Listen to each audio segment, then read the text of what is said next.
Hello everyone, this is नवीन और आज के इस वीडियो में हम बात करने वाले हैं एक्सेल में डाटा वैलिडेशन क्या होता है। थोड़ी सी इसको एडवांस लेवल में हम समझने वाले हैं। तो चलिए इस वीडियो को शुरू करते हैं बिना समय गवाए। वीडियो अच्छी लगे तो जरूर लाइक कीजिएगा और हमारे चैनल पर पहली बार आए हैं तो हमारे चैनल को भी जरूर सब्सक्राइब करिएगा। हम आ गए हैं अपने एक्सेल के अंदर और यहाँ पर हमने एक सीट लिया हुआ है।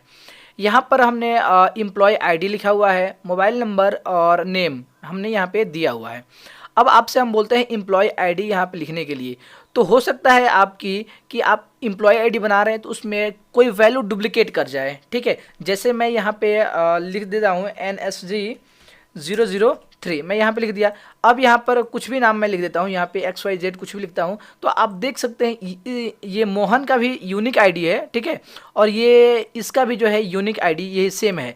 तो ये चीज़ें डुप्लीकेट ना हो उसके लिए हम यहाँ पर आएंगे और यहाँ पर एक फार्मूला लगा देंगे। यहाँ पर सबसे पहले चलेंगे डाटा के अंदर और फिर यहाँ पर चलेंगे डाटा वैलिडेशन के अंदर। ठीक है, यहाँ पर राइट में क्लिक करेंगे और डाटा वैलिडेशन के अंदर आएंगे। तो सबसे पहले हम इसे सिलेक्ट कर लेते हैं, उसके बाद से चलेंगे डाटा वैलिडेशन के अंदर। यहाँ पर आ जाएंगे डाटा वैलिडेशन के अंदर और यहाँ पर सेटिंग में आपको एक अलाउ वैल्यू इसमें आना है और यहाँ पे कस्टम कर देना है। कस्टम करने के बाद यहाँ पर आना है और आपको यहाँ पे एक फॉर्मूला लिखना है इक्वल टू काउंट इफ। ठीक है, उसके बाद से ब्रैकेट को ओपन कर दिए हम। अब यहाँ पर आपको इस वाले कॉलम को सिलेक्ट कर लेना है, फिर कॉमा देना है और इस वाले जो ऊपर वाले सेल है उसको ले लेना है, फिर ब्रैकेट को बंद करना है। अब जो है यहाँ पर इक्वल टू दे देना है और 1 दे देना है, क्योंकि आप एक ही बार किसी भी वैल्यू, कोई भी यहाँ वैल्यू हो उसको एक बार ही आप यहाँ पे फिल करना चाह रहे हैं। एम्प्लॉय आईडी बार बार रिपीट नहीं हो सकता है। ठीक है, यहाँ पर ओके कर दिए। अब यहाँ पर आएंगे और यहाँ पर लिखते हैं हम जैसे NSG003। अब यहाँ पर जैसे इंटर दबाएंगे आप देख सकते हैं यहाँ पर एरर मैसेज आ गया है। यहाँ पर कह रहा है रीट्राई करने के लिए या फिर कैंसिल करने के लिए। तो सिंपली आकर के हम रीट्राई करते हैं और यहाँ पे 4 हम क्लिक कर देते हैं, 4 यहाँ पे दे देते हैं। तो यहाँ पर आप देख पाएंगे कि सिंपली यहाँ पे एंटर हो गया है। आई होप कि आप समझ गए होंगे कि किस तरह से डुप्लीकेट वैल्यू को हम इग्नोर कर सकते हैं।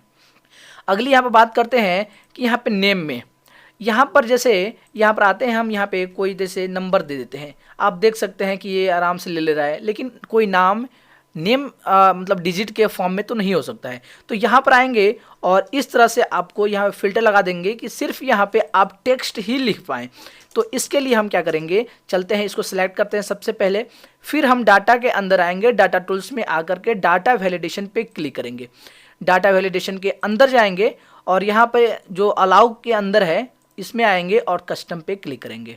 फिर यहाँ पर आने के बाद यहाँ पे इक्वल टू, ठीक है, और यहाँ पे इज टेक्स्ट देंगे, इज टेक्स्ट।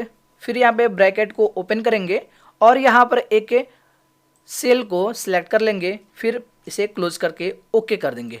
अब यहाँ पर आते हैं हम और यहाँ पे कुछ भी टाइप करते हैं, कोई नंबर यहाँ पे टाइप करते हैं। आप देख पाएंगे ये यहाँ पे एंट्री नहीं लेगा। ठीक है, यहाँ पे रिट्राई करते हैं और मैं यहाँ पे सिर्फ अब किसी का भी नाम लिखता हूँ, जैसे नवीन यहाँ पे मैं टाइप कर दे रहा हूँ, तो आप देख सकते हैं ये वैल्यू ले लेगा।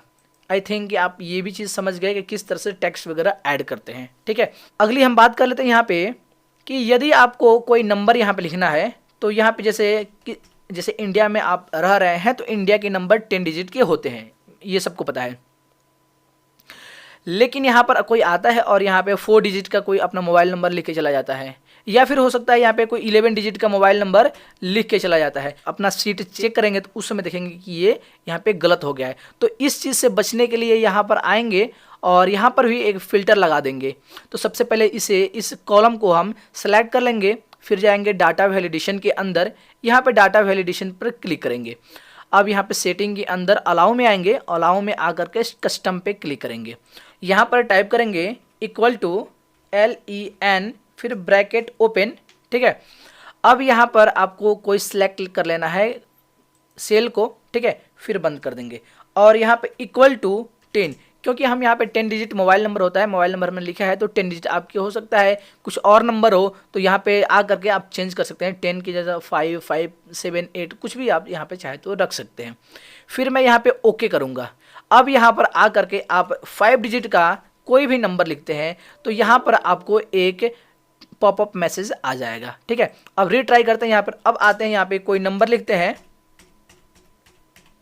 अब यहाँ पे 10 डिजिट का है और ओके करते हैं तो ये आसानी से ले लेगा। अब वही आते हैं 11 डिजिट का कोई नंबर यहाँ पे लिखते हैं और यहाँ पर आप देख पाएंगे कि यहाँ पे फिर पॉपअप मैसेज आ रहा है कि ये आपकी जो इसमें जो डाटा वैलिडेशन आप लगाए हैं उससे मैच नहीं कर रहे हैं, रेस्ट्रिक्ट कर दे रहा है। ठीक है, आई होप कि आप समझ गए होंगे कि किस तरह से आप यहाँ पे डाटा वैलिडेशन का यूज़ कर सकते हैं काफ़ी आसानी के साथ। तो चलिए आज के वीडियो में इतना ही रहने देते हैं, फिर एक नए वीडियो मिलते हैं एक नए टॉपिक के साथ। तब तक के लिए आप अपना ख्याल रखिए। जय हिंद।